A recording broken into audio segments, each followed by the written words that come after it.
The tragic death of Betsy Arakawa has left not only a personal void in the life of legendary actor Gene Hackman, but also sparked a wave of public alarm and media scrutiny. Her sudden passing, now officially attributed to Hantavirus, has gripped the public's imagination because of its startling rarity and its implications for health and safety, even in places presumed to be far removed from such dangers. Hantavirus pulmonary syndrome, HPS, the condition caused by the virus, is both rare and deadly, with a high fatality rate and few immediate treatment options beyond supportive care. What makes Betsy's case particularly harrowing is how easily it could have gone undetected had it not been for a thorough autopsy and the attentiveness of medical professionals. Initial symptoms, which can resemble the flu, fever, fatigue, and muscle aches, quickly progress into severe respiratory distress. By the time emergency measures are typically taken, the illness is often too far advanced, which appears to have been tragically true in Betsy's case. The couple's Santa Fe property, long thought to be a peaceful escape from Hollywood, is now at the center of an unsettling health investigation. Friends of the family recall that Gene and Betsy had mentioned minor rodent issues, though no one could have imagined it might become life-threatening. Pest control visits had reportedly increased in recent months, and while traps and professional cleaning had been employed, it seems that spores from rodent excreta had already permeated parts of the residence. Especially in dry, dusty environments like those common in New Mexico, the risk of inhaling virus-laden particles rises significantly when rodents contaminate enclosed areas like attics or garages, places where Betsy was occasionally known to spend time organizing seasonal decorations and old memorabilia. In retrospect, it seems this seemingly benign routine could have been the moment of fatal exposure. What is particularly heartbreaking is that Betsy, by all accounts, was the picture of health for someone in her 70s, active, cautious, and attentive to wellness. She maintained a relatively private existence, focusing on her passion for classical music and literature, and was known to spend hours tending to her small herb garden or reading in the sunlit alcoves of their home. For a woman so in tune with nature and tranquility, the fact that nature itself, in a twisted turn, played a role in her death, adds a tragic irony that has not been lost on those mourning her. Close friends describe her as incredibly warm, nurturing, and endlessly patient, often deflecting attention from herself to focus on Gene's well-being. She had served as his anchor in retirement, offering him peace and stability after decades of a high-octane film career that spanned iconic performances in The French Connection, Unforgiven, and Hoosiers. Gene Hackman, who turned 95 earlier this year, has been described by those around him as shattered and inconsolable. Despite his fame, Hackman had found refuge in anonymity with Betsy. The couple was rarely photographed, almost never gave interviews, and made a deliberate effort to live a life free of excess and flash. Their lifestyle choices, often considered eccentric by those within the entertainment industry, were in truth deeply intentional, a mutual retreat from the noise and expectations that surrounded them for years. Those who had the privilege of being close to them say their love was palpable, rooted in shared values and a profound understanding of one another's need for peace. In the days since Betsy's death, the Santa Fe property has been visited by multiple health officials, pest control teams, and environmental specialists to determine the scope of the rodent infestation and assess whether the threat might extend beyond the household. Neighbors have expressed shock, with some reporting similar rodent sightings, but never imagining it could lead to something so dire. Authorities have begun issuing advisories about preventing rodent infestations in rural and semi-rural homes, warning residents to take even minor infestations seriously. For the wider public, the case serves as a sobering reminder that even in retirement, even in what feels like a safe private haven, invisible dangers can lurk. As Gene Hackman withdraws further into privacy, many of his peers and admirers have issued condolences, with some taking to social media to express their sorrow. While Hackman has not released an official statement, those close to him suggest he may never fully recover from the loss. The bond he shared with Betsy was one of the last stabilizing constants in his life, especially after stepping away from the career that had both made him a star and often left him feeling overexposed. Now, alone in a home filled with both loving memories and tragic echoes, he faces a world without the woman who had been his closest companion for over 30 years. Their story, which once symbolized serenity and quiet devotion, now carries a haunting undertone, one that underscores the fragility of life and the unpredictable cruelty of nature. In the aftermath of the autopsy report confirming Betsy Arakawa's death was due to Hantavirus, the focus has shifted sharply to understanding how this tragic and unusual infection was able to take hold in such a seemingly unlikely environment. Health officials from the New Mexico Department of Health, in coordination with environmental scientists and infectious disease specialists, have conducted a meticulous investigation of the Hackman-Arakawa residence and surrounding property. Preliminary assessments revealed significant evidence of rodent activity, particularly in storage sheds, crawl spaces, and other areas of the home that were seldom used but accessible during routine maintenance or organizing tasks. These zones, often neglected in daily living, had become hotspots for deer mice, the primary carrier of the sin nombre virus strain of Hantavirus found in the American Southwest.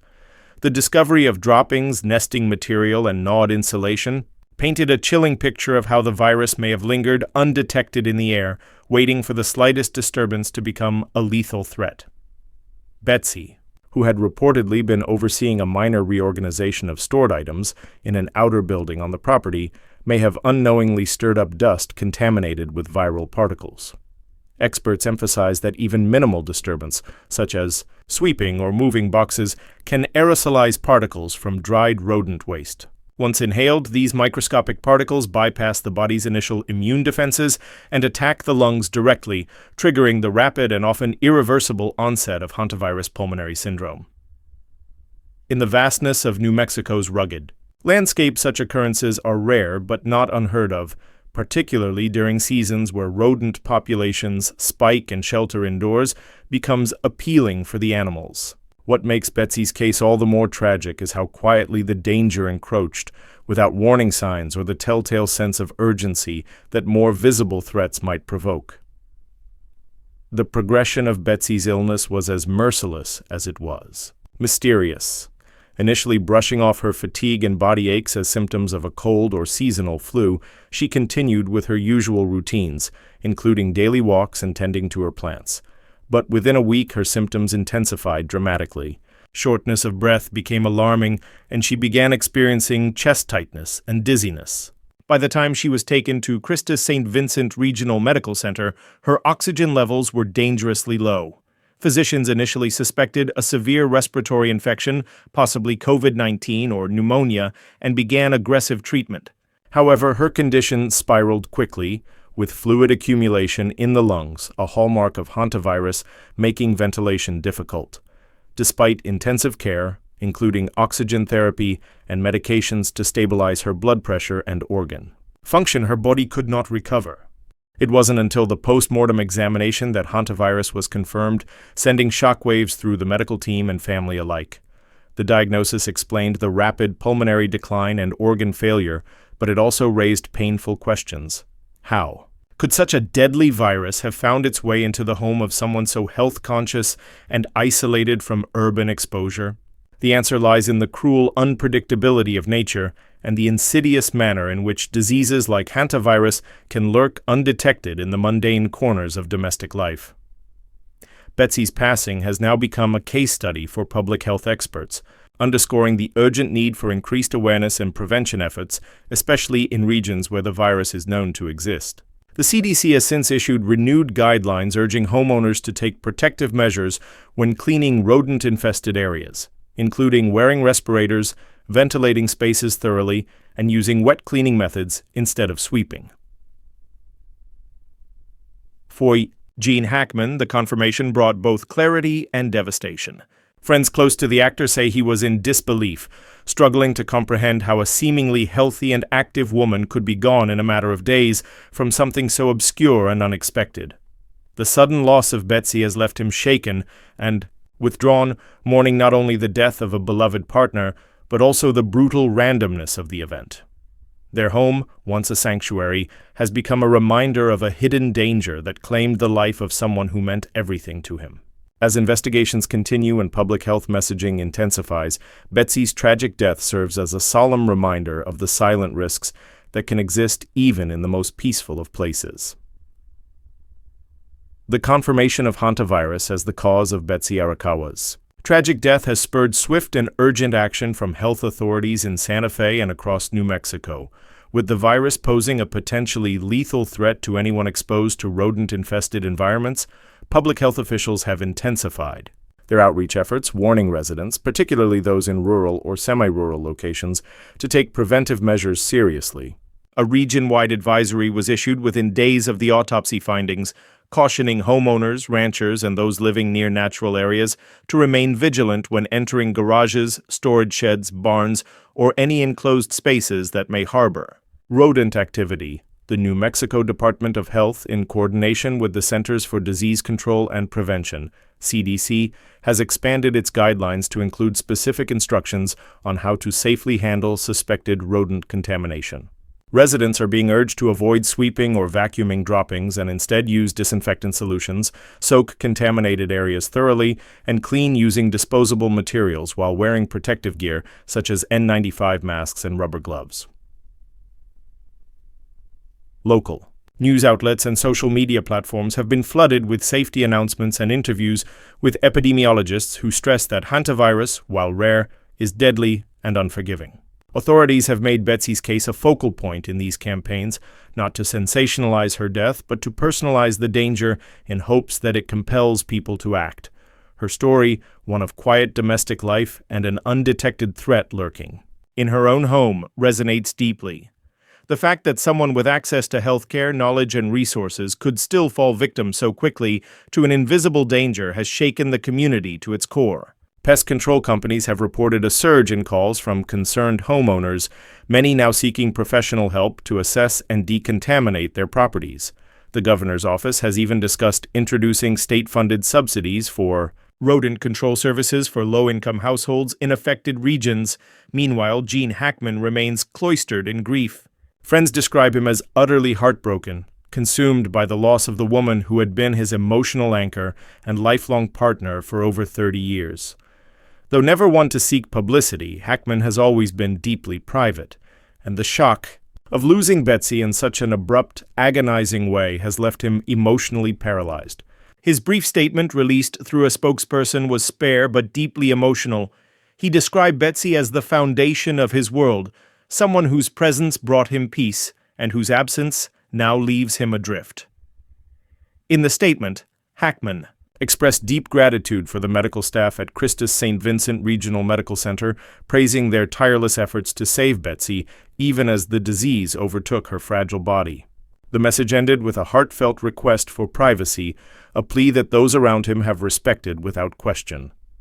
Tributes to Betsy have continued to pour in from friends, neighbors, and members of the broader Santa Fe arts and cultural community. Those who knew her best recall a woman of exceptional intelligence, quiet wit, and boundless empathy. She was deeply committed to the causes she supported, yet she never sought recognition for her contributions. A lover of music and the visual arts, Betsy volunteered behind the scenes at several local galleries and participated in arts education initiatives for underprivileged youth. Her presence was often subtle, a warm smile at a community event or a quiet donation to a cause she believed in. Many locals remember how she would visit farmers' markets and festivals without fanfare, chatting with vendors and community members as if she were any ordinary resident. Her humility and gentle nature endeared her to many, and the news of her passing has left a void that feels both personal and collective. In the wake of this tragedy, friends have also come forward to share that Betsy had expressed concern in recent months about the increasing signs of rodent activity on the property. She had reportedly spoken about droppings found in storage areas and was even considering a more extensive pest control treatment. However, the situation appeared to be manageable at the time, certainly nothing that seemed to warrant fear. It is now heartbreakingly clear that what was thought to be a simple nuisance had spiraled into a life-threatening hazard. The irony is crushing. A woman so thoughtful and careful, so protective of her home and loved ones, was overtaken by something so silent, so unseen. Her death has not only devastated those who loved her, but also awakened a community to the importance of vigilance in the face of hidden dangers. This tragic event has not only devastated Gene Hackman on a deeply personal level, but also cast a spotlight on a broader public health issue that many had overlooked: the lurking dangers of infectious diseases in even the most idyllic of environments. Betsy Arakawa's death has served as a somber wake-up call, dismantling the illusion that serene rural living is inherently safe from biological threats. While the public often imagines such hazards as being confined to inner-city conditions where sanitation may be compromised, and exposure more visible, the truth is far more nuanced and, in this case, far more tragic. Hantavirus, a disease most commonly associated with exposure to deer mice and their droppings, has long been known to thrive in the Southwest's arid climate. Yet its rare occurrence often leads it to be dismissed as an unlikely threat. That perception has now changed drastically in the wake of Betsy's passing, especially among those who live in similar environments. The Hackman property, set in a tranquil, forested area just outside Santa Fe, was the epitome of secluded comfort. Surrounded by nature, removed from the chaos of city life, it represented the perfect sanctuary for a couple seeking peace and privacy. But this very isolation, combined with a lack of routine environmental inspections, may have created the conditions for danger to silently take hold. As investigators continue their sweep of the property, pest control specialists have noted extensive evidence of rodent activity in detached buildings, crawl spaces, and even within certain seldom-used portions of the main house. These findings have validated the worst fears of health officials, who now stress that homes situated in natural settings must take regular pest maintenance and environmental hygiene as seriously as any urban structure. What makes hantavirus particularly insidious is its ability to remain airborne for extended periods once rodent droppings have been disturbed, meaning a simple task like moving an old box in the attic or cleaning out a forgotten storage area can become fatal. Thankfully, Gene Hackman has tested negative for the virus, a rare piece of relief amid overwhelming grief. Still, authorities have exercised maximum caution. Several individuals who had recent contact with the property, including housekeeping staff, groundskeepers, and a handful of close friends, have also undergone medical evaluations. While none have shown symptoms so far, public health officials are maintaining close contact and have issued detailed guidelines to others in the area. Medical professionals have reiterated that once symptoms of hantavirus begin, typically fever, muscle aches, and shortness of breath, the window for successful intervention is slim. The disease progresses rapidly, often within days, to severe respiratory distress and organ failure. This aggressive trajectory is what ultimately claimed Betsy's life before a diagnosis could be confirmed in time to administer targeted treatment. In the aftermath of her death, the shockwaves have extended far beyond the medical and local communities. In Hollywood, where Gene Hackman's name carries immense respect and admiration, tributes have poured in from friends, colleagues, and fans. While Betsy remained intentionally outside the glare of fame, she was deeply admired within the close-knit circle that surrounded the veteran actor. The loss has prompted many in the entertainment industry to reflect on the unpredictable nature of life and the quiet sacrifices made by those who support public figures from behind the scenes. Betsy was one such person, a source of stability, strength, and serenity in Gene's life. She was not interested in the red carpet or the spotlight. Her role was far more profound, anchoring a man who had spent decades navigating the chaotic terrain of celebrity. For Gene Hackman, the pain is unimaginable. Having retired from acting to enjoy the fruits of a life well lived alongside the woman he loved, he now finds himself alone, burdened with grief, and the cruel irony that their peaceful retreat became the site of unspeakable loss. Those close to him say he is grieving not just the death of his wife, but the destruction of the life they so carefully built together. The very sanctuary they created to shield themselves from the world became the setting of a tragedy no one could have foreseen. This devastating turn of events has underscored the randomness with which nature can intervene, upending lives without warning and reminding us all of our vulnerability, no matter how prepared, how cautious, or how privileged we may be. As time moves forward, the tragic loss of Betsy Arakawa may come to symbolize more than the grief of a beloved husband or the end of a deeply private love story. It may also mark the beginning of a much-needed public health reckoning.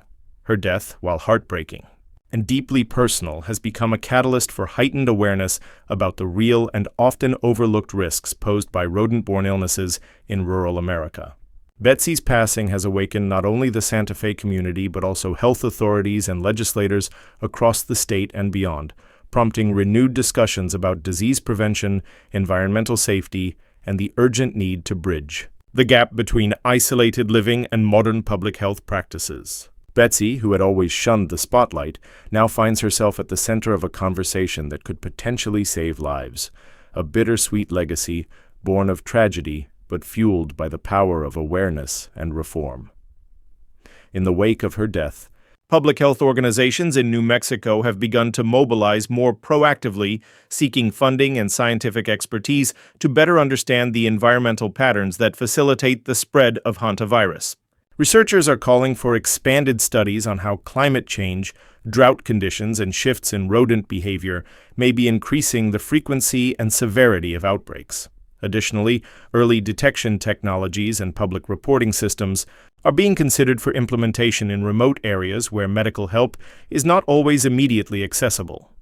Several lawmakers, moved by the devastating outcome of Betsy's case, have proposed new legislation aimed at mitigating these risks before they escalate. These initiatives include subsidized pest assessments for homeowners in vulnerable regions, mandatory public health education campaigns, and state-sponsored cleanup efforts for affected areas.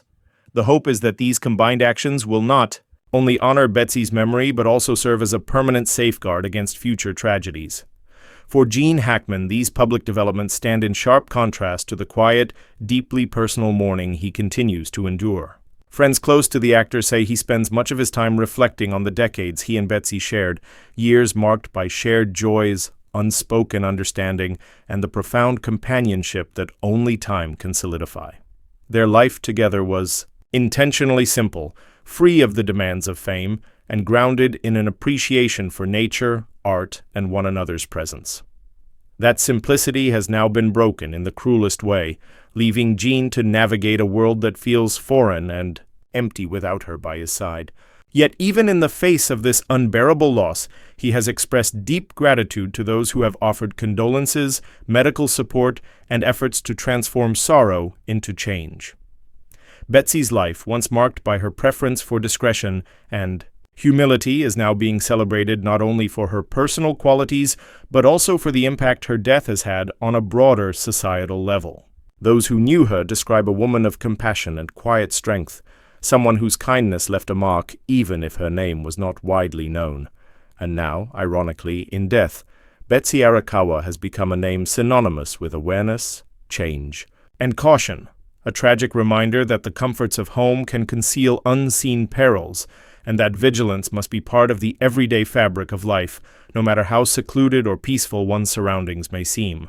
Her legacy, though born of sorrow, is one that could inspire safer living conditions, more robust public health protections, and a future in which lives like hers are preserved through knowledge, action, and remembrance.